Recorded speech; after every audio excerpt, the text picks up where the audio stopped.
Hello, everyone, and welcome to episode 131 of the RRBG podcast. This episode is brought to you by our friends in Thunderking Coffee.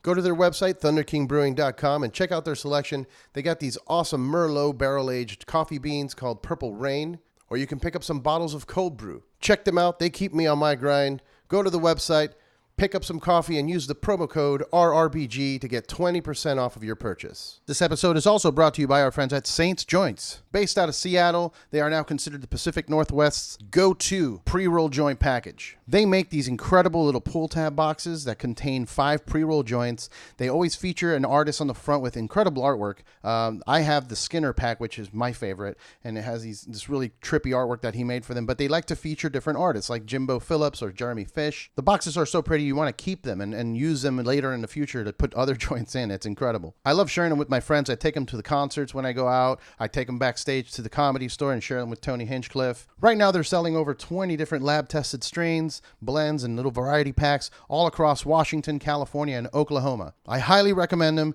Go check them out. Go to www.saintsjoints.com or find them at one of your local dispensaries in California, Washington, or Oklahoma. This episode is also brought to you by our friends at Hella Hot Hot Sauce. Made by the Colson family out in Santa Clara, California, they've been collaborating with bands like Exhumed and Ghoul and Techno Destructo of Gwar. They're also coming out with a new one with Hatebreed. Check out their selection at HellaHotHotSauce.com. They're like the Ben & Jerry's of hot sauce. In this episode, I talked to Matt Cronk of the band Cunts. We talk about their self-titled debut album on Ipecac Records. We talk about upcoming tour dates, including shows with the Mr. Bungle reunion. We talked a lot about music history and jazz and different styles of music and genres. And we shared some stories. I had a great time talking to him. I hope you guys enjoy it. Don't forget to follow them on social media. And don't forget to like, share, and subscribe to the podcast. Cheers.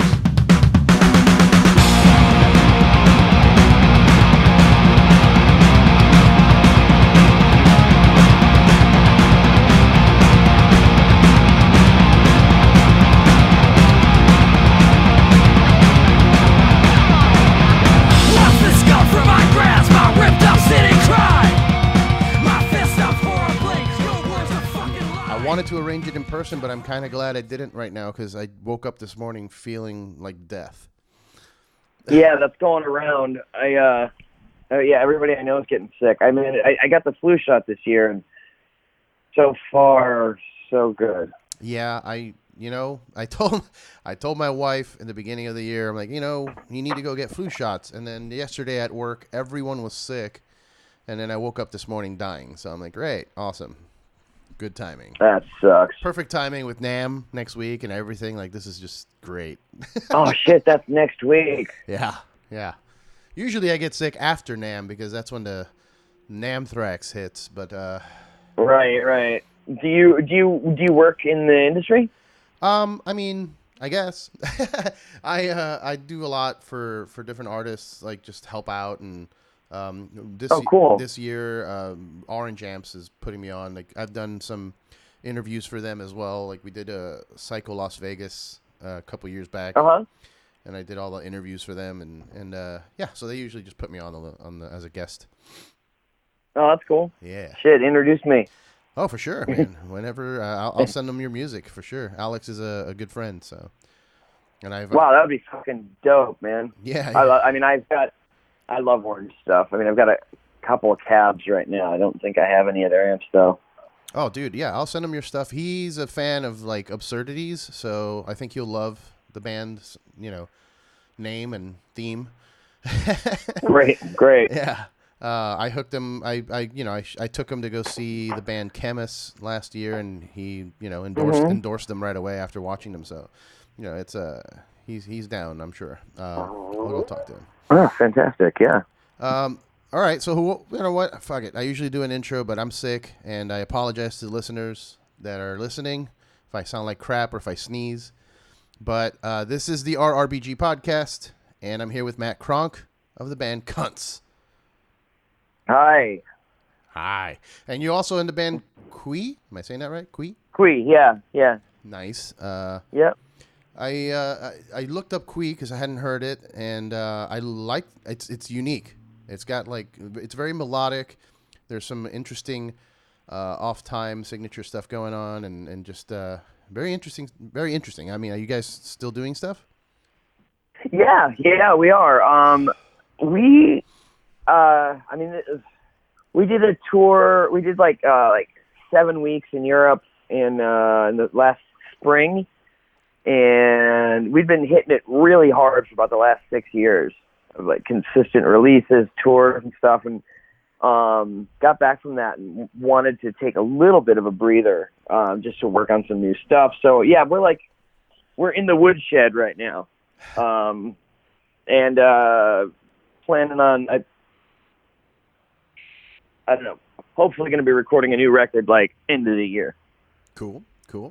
Well, I mean, that's awesome, but we're also here to talk about Cunts. You guys are... Let's talk about Cunts. Let's talk about some Cunts. And you guys are, you just released your self-titled in the fall last year.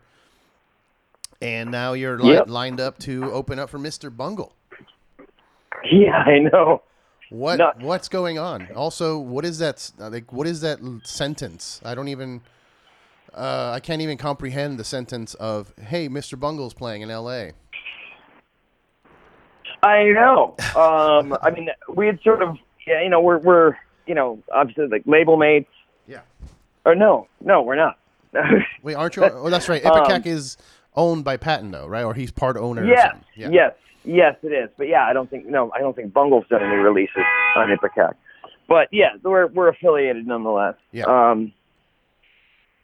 And yeah, so we'd sort of heard rumblings about it for a while, but when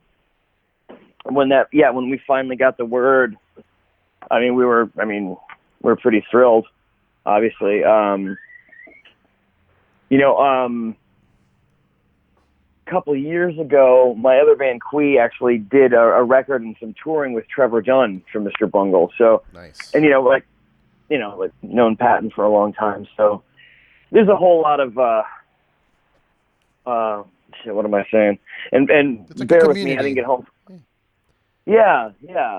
And I didn't get home from work last night until like 4 a.m. So I'm still just sort of getting my head out of my ass. So please be gentle. No, yeah, no worries. Like I said, I'm sick, and I just did a podcast before this one with Peanut from 311. I'm like, oh, this is like a professional thing, and I sound like crap, and I don't know what I'm doing anymore.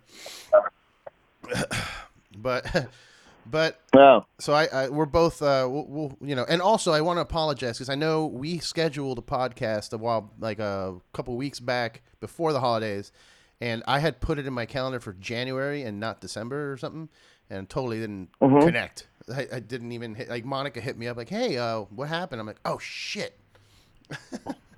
Paul gave me that. So I apologize. Yeah, well, yeah. Oh, no trouble with the holidays and all of that. I'd forgotten about it until a couple of weeks afterward. I was like, yeah. So anyway, yeah. No problem. So the Cunts, it's aggressive punk, kind of violent. The live shows are I haven't seen it yet, but from what I'm reading, it's very aggressive as well. Kind of, I'm assuming, kind of like the Dillinger Escape Plan type vibe when it comes to the violence. Yeah, something like that. I mean, I've actually never seen Dillinger Escape Plan, but okay. I mean, I've seen videos. Yeah, every time I've seen them, I end up physically hurt. I'm kind of glad they stopped doing shows and stopped being a band because I'm like, I'm almost 40. I'm gonna die at the next one, so just stop. Dude, I know. I mean, I'm 42, and we've had a few shows where I've worried about, like, I mean, I've had the mic like knocked into my teeth, not terribly hard yet. Oof. But a couple other things, I sometimes worry about getting injured during our sets. But yeah, it's got to be worrisome, especially if you're performing. Like, I know the crowds get aggressive and they, push forward and push into you guys or try and jump on the stage or crowd surfing and all that. So it's got to be a little scary, I guess. Yeah, I mean, it's a bit intimidating.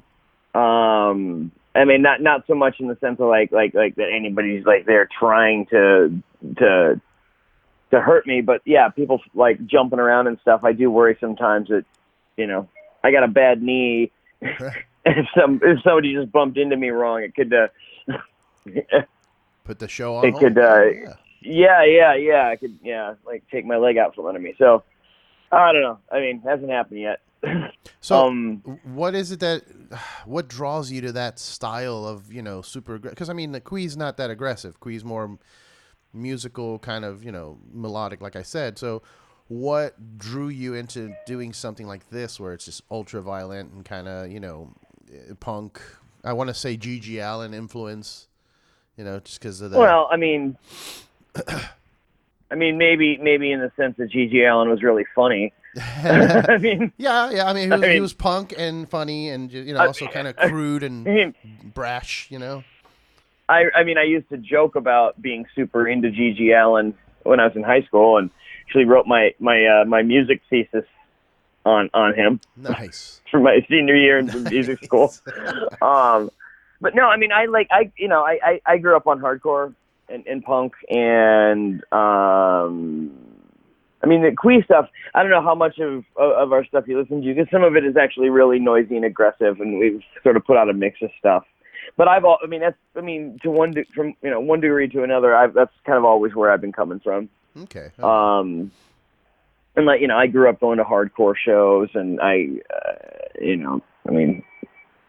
that's sort of where it all starts for me. So yeah, I mean, it certainly wasn't foreign. It's been a long time since I've done anything as just like straightforward, like hardcore as this. Mm-hmm. And it's the first time I've ever been in a band where I was just the singer. I usually play guitar. Okay. But, yeah, I mean, as far as like what drew us, I mean, the four of us, or rather, Keith, Sterling, Mike, and I are all really tight buddies, and we had sort of a group text that we could, you know, send, you know, dirty memes to one another and stuff. And I think it was Keith, our bass player, because we're all in other bands and stuff, and Keith's idea is like, oh, we should start a band and play a show. And I'm like, yeah, sure. I mean, my idea was, you know, just be the four of us all playing guitar, and it would be just god awful, and we would play like one horrible show for 12 of our friends, and that would be that. But then Mike, our guitar player, who, you know, he had played in Retox, he'd suggested that we get Kevin from Retox to play drums with us, and the five of us all got together, and it just really clicked, and everyone was sort of assigned their role. Nice. And the other guys were all sort of adamant about me being the lead singer, and I was like, I like I said, grew up on hardcore and like, you know, going to see like the Jesus Lizard and the Cows and all these bands that had these really wild frontmen. So I thought it would be fun to give that a shot.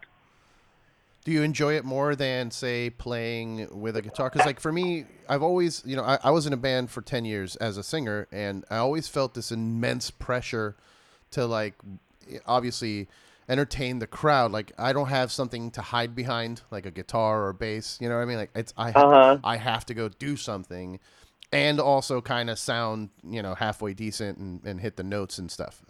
But do you find it, are you enjoying it more, or do you prefer to have a guitar and kind of lay back a little bit? I mean, I don't know that I would say I enjoy one or the other more. I mean, I've played guitar since I was 10 years old. Okay. And I really, really like that. But more so than I think, you know, I mean, it's a really different experience. Yeah, like you said, having to be like the entertaining guy, rather than having a guitar to stand behind. Yeah. But I don't know. I mean, I think, like, rather than I like one more than the others, I just try to do my best at whatever I happen to be doing, you know? Yeah. No, I hear you. I mean, it's certainly nice not having to worry about a bunch of gear. I mean, we all help load stuff at, you know, before and after, but as far as like sound checking and all that stuff, like, I don't have any pedals that can get unplugged. I don't have any amps to dial in. Right. I can just No strings that get out of tune or break. Yeah. Yeah. Yeah, all of that. And I do find myself sometimes like not knowing what to do with myself while other people are tuning up and all that. Like, but no, I guess, yeah. I mean, there are parts of both that I really enjoy a great deal. Nice. Yeah, it's, I figure, with the style or the theme of I mean, I know that the band doesn't really have a theme per se or a motto or anything like that, but it's kind of, just with the name Cunts and, the name of the songs and whatnot, it's got this like sexual kind of like gross, aggressive, like in your face. Are there has there been any kind of limitation, like you wanted to do a show or a tour and you get turned down because of the name of the band or because of the themes? Yeah. Yeah. Yes. Yeah. But what are you gonna do? I mean, yeah, I know there are certain booking agencies that wouldn't take us on. I know there are a couple of major publications that even told the label, like, we like the record, but we won't cover this band. There's some venues that wouldn't have us. Wow. And honestly, like, I was a little surprised. I mean, and maybe it was just my being naive. I honestly didn't think it was that big a deal. I mean, you know what I mean? Like, I figured it would have set like Squares, but I also figured Squares probably would never hear it. You know what I mean? Right.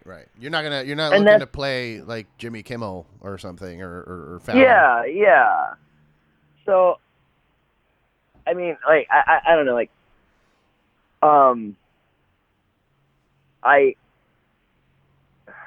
how to say, like, I mean, honestly, most of the people who've taken issue with it, like, even if we were called something else, they still wouldn't like us. Right. You know what I mean? They're not into that style, yeah. Yeah, and it's like if that bums you out, it's probably not for you. So, you know what I mean? And it is,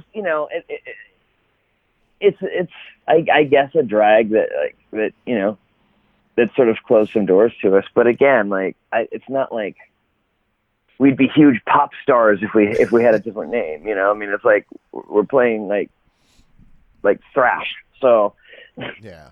I think there's a real ceiling to where all that's going to go anyway. And I honestly, I just, more than anything, I just don't give a fuck. Like, I don't know. Like, I don't know where people got it in their heads that they have the right to expect their punk bands to be nice. I'm going to blame Green Day, Blink-182, I don't know, whatever other pop punk bands are out there that, and no disrespect to them, it's just, that's not what punk was supposed to be when it first started. Yeah. I would say.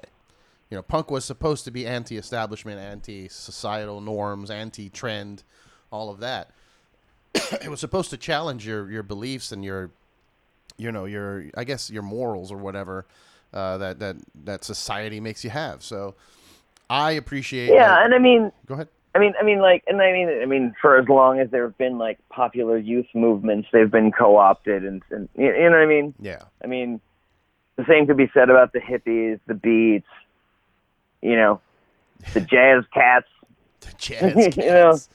Or whatever. I don't know. But you know what I mean? Like, yeah. Like, that's just the natural cycle of things. I don't, I mean, as far as I don't know, like, I've never really thought very much about what we're doing, like, in the context of anything. It's just sort of like, I just thought, like, well, that would be a cool name, like, for a nasty punk band. That was really as much thought went into it. It certainly wasn't like trying to fly in the face of the zeitgeist or a backlash against political correctness or whatever. Like, I don't give a fuck about that shit. Oh, this isn't like a movement against our president, bro? No, and I mean, obviously we all hate our fucking president, but like, yeah. Like, what, I try to get my political stuff ideas from, I don't know, people with college degrees. People that are intelligent and know about it. Yeah, as opposed to like 5 dirtbags in their practice space playing punk rock. Yeah, and it's the most punk rock way to look at it, the way you're looking at it. Because honestly, you're not supposed to have a message, or you're supposed to. Punk is supposed to be that. It's supposed to be dirty and violent, and you just go do it. Like, why do we need to sit down and break it down and see if there's a message or, you know, I don't know. I appreciate it. Well, I mean, some of that stuff works really well. You know, I mean, Dead Kennedys, Minutemen, like, yeah, those guys did that really well. I'm not good at that. It's not what it's not what we set out to do. Right. You know, and I mean, shit. I thought it was great when Bob Dylan did that. I mean, again, for as long as there's been popular music, there have been people making really, really great political statements. It's just, you know, I don't want to. Right. I know. I mean, if I thought I could really do a great job of it, then yeah, maybe I would. But you know what I mean? Like, Jello's got that covered. Yeah. I mean, honestly, there's always room for what I got from the band and from the music I heard is this savagery that we all have. Like, we're all animals, and you know, some people release that violence or that rage through, I don't know, MMA or working out or, you know, beating their wives. Unfortunately, like, that's one way that people go. But I feel that there is an animal instinct in all of us, and having this kind of outlet of like a band that you can listen to that is just aggression, and it's kind of cathartic. It's kind of like you release it there, and then you just go back to normal life and not bring that with you. You know what I mean? Yeah. Yeah. I mean, I certainly grew up with that same kind of stuff. I mean, like, sorry. I mean, there's always been that sort of guttural catharsis aspect of rock and roll. Yeah. One of the funner parts. Yeah, that's it. That's the fun. That's the fun part, and it's hard to explain it to some more like conservative type people, or like you said, squares, where it's like they're like, "Oh, you guys are just fighting in the mosh pit." It's like, no, we're not. It's kind of like therapy. Yeah. I mean, I'm old. I don't get in the pit, but oh yeah, no, those days are way behind me for sure. Those days are way behind me. Like, now I'm that asshole that's like, hey man, you think I could stand on the stage away from the people because I don't want to take a foot to the face, or you know. Totally. Or like, is there a chair somewhere? Like, I have a bad knee. I need to sit down, man. Please. Totally. Yeah. Like, if I can find a little roped off area where there's like a chair, like where the other old people are sitting, that's where I want to be. Or just at home, you know. Yeah. I moved out here to LA and from Miami, and it went from wanting to go to every show because no one ever goes to Miami to play good shows. To moving out here and having too many shows, and now it's like, you know what? I can't go to 4 shows this week, so I'm just gonna go to 1, or maybe 2. Yeah, I know. Well, for me too. Like, I work as a bartender. Oh man, so you're up on your feet all day. I mean, like, yeah, and I'm just out, you know, doing nightlife for work. So yeah. If I have the night off, like, it kind of takes a lot to get me to go out. Like, and I like going to shows, and I like seeing my friends' bands, and, you know, I mean, there's always something going on in LA, but the quiet evening in front of the TV is kind of my happy place. Yeah, I used to sell beer to bars, so I was always out. Oh, okay. You know, meeting, and a lot of the bars in LA, they don't open till like 6, so, you know, I was out late. You know, and so yeah, whenever friends are like, "Hey man, it's Saturday, you want to go to a bar?" It's like, negative. That is the last place I want. I don't want to go to work. Yeah. Why would I want to go to work, dude?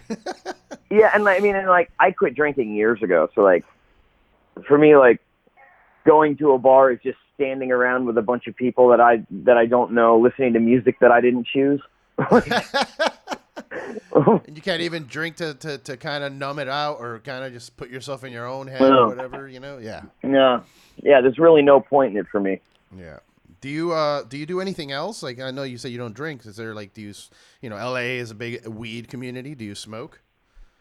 No, nothing. Straight edge? Yeah. I mean, I don't know. Like, I'm a grown man, so I don't really like to call myself straight edge, but I mean, it's more just like I'm, leading a healthy lifestyle appropriate to someone my age. Okay. I like that. I mean, better. it's not about being a part of a fucking club or drawing some shit on my hands or whatever. Like, You don't want to tattoo a straight edge XXX across your chest? now, when I was like 13, I decided I was straight edge because I'd never done anything. Yeah. And like, by the time I was like 14 and had some cigarettes and weed, I was like, well, this is stupid.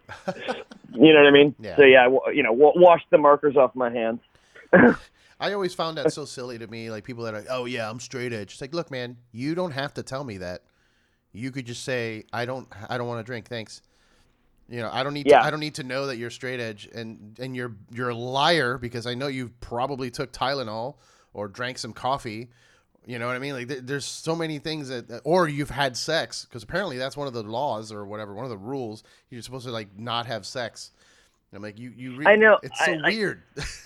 Well, I mean, like when I was a kid, like, like in the late 80s and early 90s was sort of, when I was in my early teens and discovering all of that stuff. And that was really like, I think a real low point for so much in the punk scene and like, in particular, like the sort of like hardcore parts where it was all like the guys dressed up like a football team, like telling everybody all the rules. You gotta wear like, jerseys.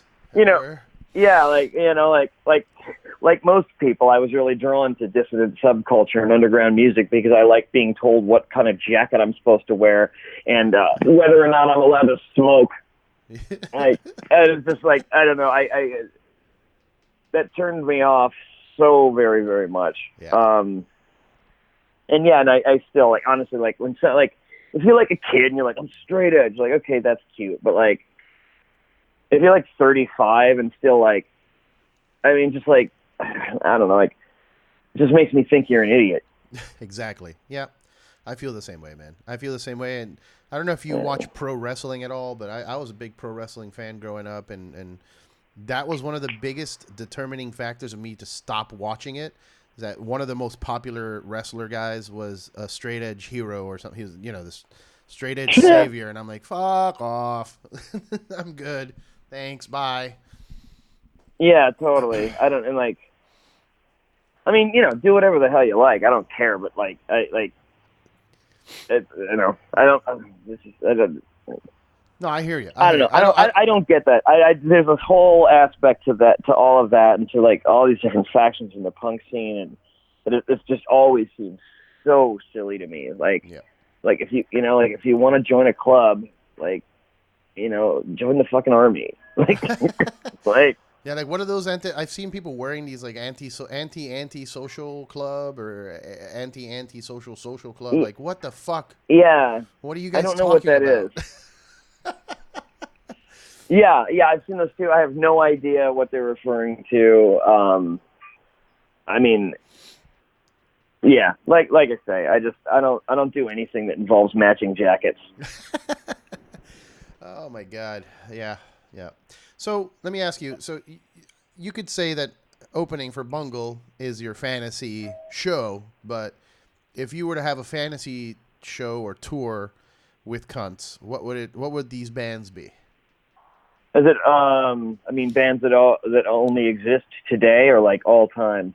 How about let's do two of them. Let's do that. Let's do the legacy bands that don't exist and also current bands.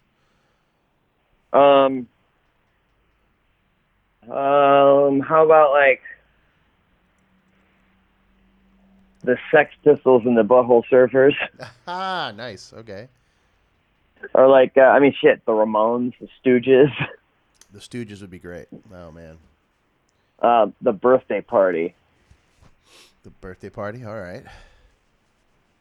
As far as like current bands that are active today, I think like Daughters and Cunts would be a really good package. Oh hell yeah, yeah, that'd be a good one. Or like Daughters, Whores, Cunts.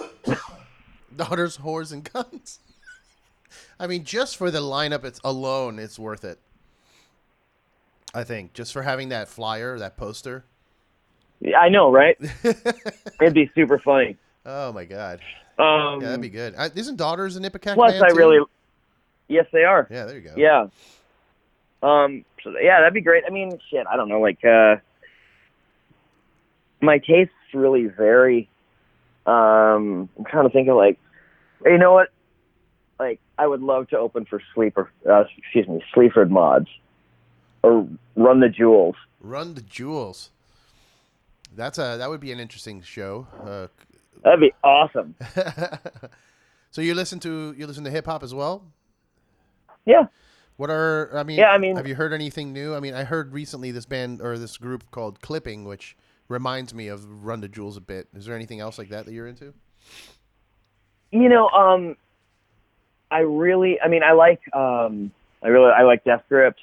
I like, as far as like current hip hop stuff that I've heard, like the last thing that really, really blew my hair back was that last Kendrick Lamar record. Okay.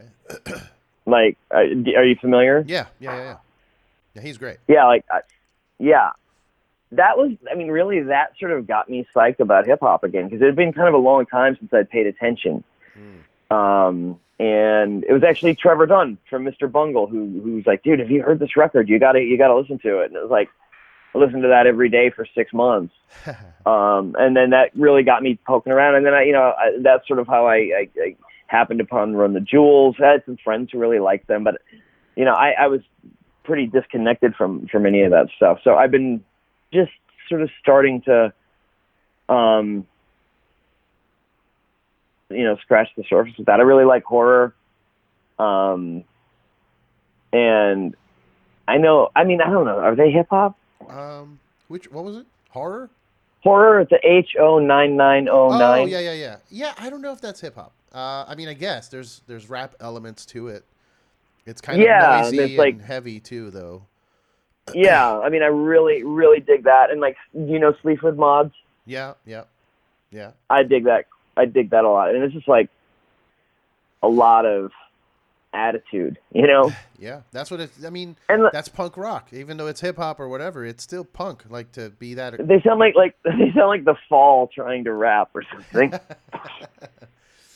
Yeah. But yeah, it's really Dale Crover from the Melvins turned me on to them. Oh, Dale's great. I've had him on here.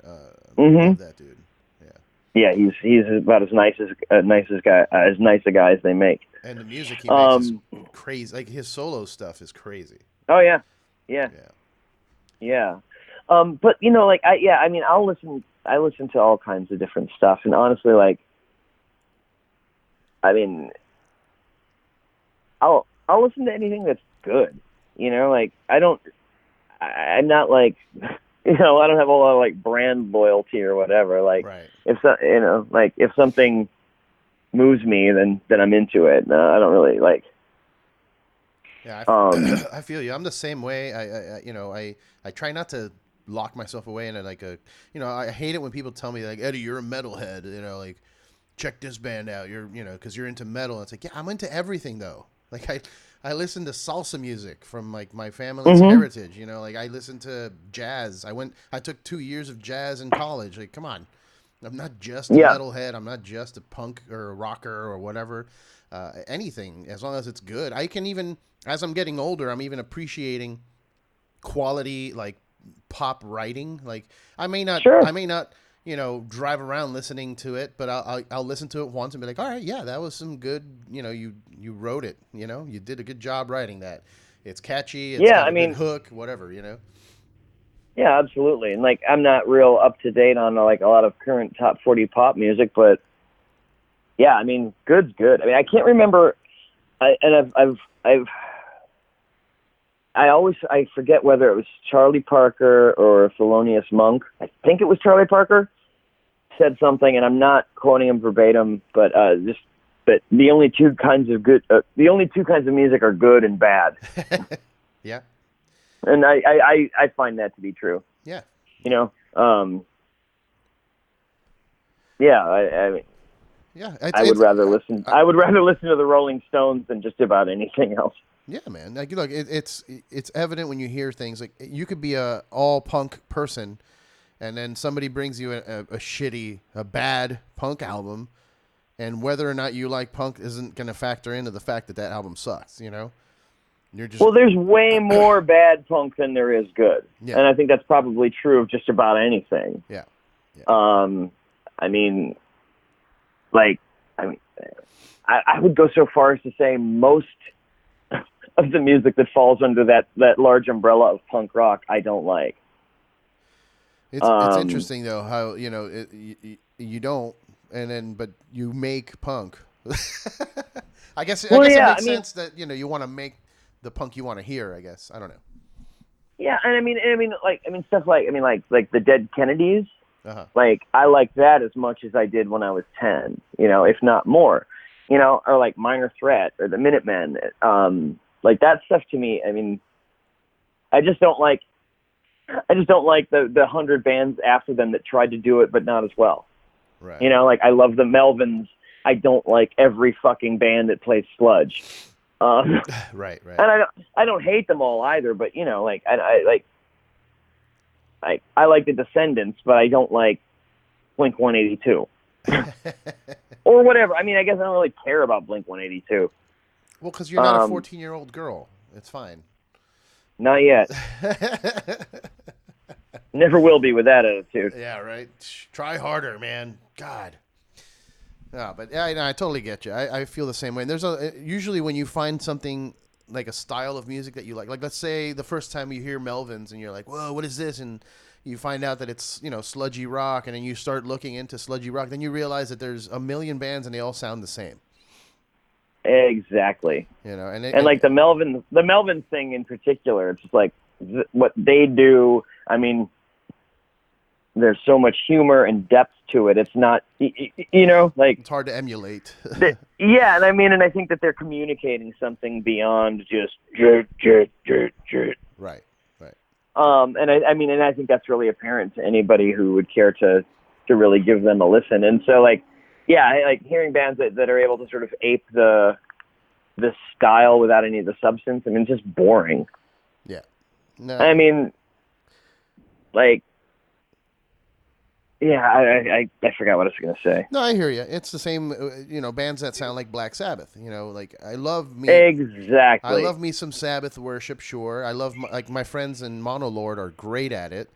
But there are so many bands that sound like that or are trying to do that style. And it's like, no, man, you just don't get it. You're not getting it. You just because you play an instrument and it sounds the same in a way, it doesn't feel the same. There's a whole other vibe to it. Well, I know that it's not a popular thing to say, but like I'm Sabbathed out. Like honestly, the only Sabbath I really listen to anymore is the Dio stuff. Nice. Okay. All right. Which I listen to all the time lately. But like, I mean, I would rather listen to Sticky Fingers than anything that Black Sabbath ever did. Right. Well, shit, man. Yeah. Or I agree. Do you have any hobbies outside of music? I mean, I know you're busy and you've got 2 bands, but like you don't do like video games or comic books or sports or anything? Nothing like that. No. I've never really had hobbies. I can't really do things casually. I'm either super into it or I hate it. Okay. So yeah, like my downtime is mostly like, I like to read books or I like to, watch shitty TV, but like my days are, I work out, but my days are generally pretty full of stuff that I either am like passionate about doing or that I have to do. And so what downtime I have, I like to just sort of shut off. Gotcha. Well, hey man, you guys are, like I said, you're playing those shows with Mr. Bungle in February. You also have a little tour. It's all California dates. Yeah, with the Melvins and Hepatitis. Nice. And we're going to be in the end of April to the end of May. In Europe? Yeah. Okay. I have no idea of the itinerary or what countries we're going to yet, but that's in the works. Cool. And we have our record release show on January 17th. We're playing with the band Wacko, who trashed the Denny. I'm sorry, can you repeat that because it kind of cut out? Oh, sure. All right. January 17th. Okay. We have our record release show. It's at a warehouse in downtown LA. Ooh. Is it the 1720 warehouse? No, it's not. It's a different one. I can look up the address. Hang on. 2457 Hunter Street, downtown LA. Cool. And that's the record release? Didn't the album come out last year? It did, but we didn't get to do a show because right when that came out, our guitar player was diagnosed with cancer, and he just finished all the treatments. Oh, wow. And stuff. So he's been out of commission for about 4 months. Yeah. And he's fine now. Everything's good. And is this Michael? Is this Mike? Yep. Yep. Yeah, because I remember hearing about this when he was with Dead Cross, he was having some health issues as well. So. Yeah. Yeah. Yeah, that was pretty awful. But yeah, he got through it, and everything's hunky dory. Awesome. That's good to hear, man. That's good to hear. Well, hopefully, hopefully I can catch you guys at the record release because the Bungle tickets sold out immediately, and I hit up Monica. I was like, "Please help me. I want to go." And she's like, it's L.A. and it's Bungle. What do you want from me?" I know. So I was like, "All right, yeah." So, but hopefully I can catch you guys on this road on the record release show. And that'd be great. Yeah, and you guys, I'm assuming there's going to be more music in the future. I don't think I don't think it's a one and done deal. No. We're going to be at it for a while.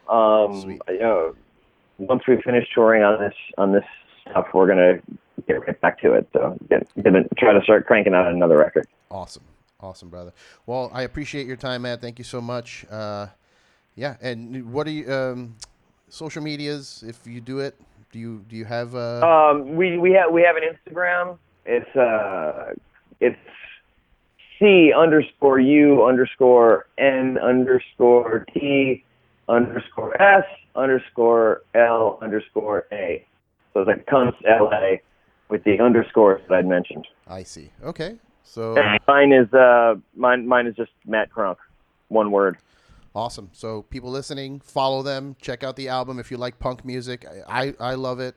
Like I said, I always have room in my life for more aggression and violent music to get it out of me, so I don't have to take it out on other people. I appreciate your time, brother. Thanks so much. Peace, man. Thanks a lot. Cheers.